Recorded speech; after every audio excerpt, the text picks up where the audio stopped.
সম্মানিত দর্শক শ্রোতা, দেশ এবং দেশের বাইরে থেকে আপনারা যারা আমাদের এই ভিডিও দেখছেন এবং শুনছেন, সবাইকে জানাই আন্তরিক প্রীতি ও শুভেচ্ছা জানিয়ে শুরু করছি আমাদের আজকের এই প্রতিবেদনের যে আপুটিকে দেখছেন, আপুটি দেখতে খুবই মিষ্টি এবং সুন্দর চেহারার অধিকারী, গায়ের রং ফর্সা, উচ্চতাও ভালো, 5 ফুট 2 ইঞ্চি লম্বা।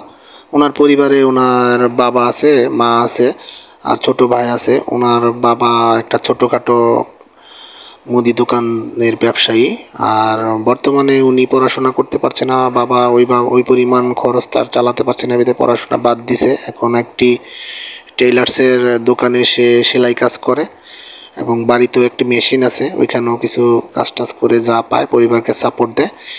তো এমত অবস্থায় মূলত তার ভালো ভালো বিয়ে আসে, কিন্তু অনেক যৌতুকের দাবি করার কারণে সে বিয়ে বসতে পারছে না, তার বাবার পক্ষেও সম্ভব হচ্ছে না।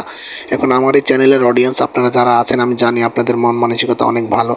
আপনাদের যদি ওনার সম্পর্কে সব কিছু জেনে শুনে ওনার প্রতি বিয়ে করতে আগ্রহী থাকেন, তাহলে অবশ্যই স্ক্রিনে দেওয়া নাম্বারে ওনার সাথে যোগাযোগ করে কথা বলে নেবেন। আর আপনারা জানেন যে আমরা ইউটিউবের কিছু নিয়মকানুন মানতে গিয়ে ওনার নাম এবং ঠিকানা কোনোটাই আপনাদের বলতে পারছি না।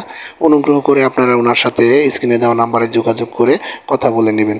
তো আমরা আরেকটা কথা সবসময় বলি যে আপনারা যদি আমাদের এই চ্যানেলের আপডেট বা উন্নতি চান, তাহলে অবশ্যই চ্যানেলটিকে সাবস্ক্রাইব করতে ভুলবেন না, লাইক কমেন্ট শেয়ার করতে ভুলবেন না। ভিডিওগুলো আপনারা সব জায়গাতে শেয়ার করে আমাদের চ্যানেলকে সহযোগিতা করবেন, আমাদেরকে সহযোগিতা করবেন। আমরাও আপনাদের কথা দিচ্ছি যে আমরা আগামী দিনগুলোতে আরও ভালো ভালো বিনোদনমূলক ভিডিও আপনাদেরকে উপহার দিতে পারবো ইনশাল্লাহ। আপনাদের সবার সুস্বাস্থ্য কামনা করে আজকের মতো বিদায় নিচ্ছি। আপনারা সবাই ভালো থাকবেন, সুস্থ থাকবেন। আসসালামু আলাইকুম।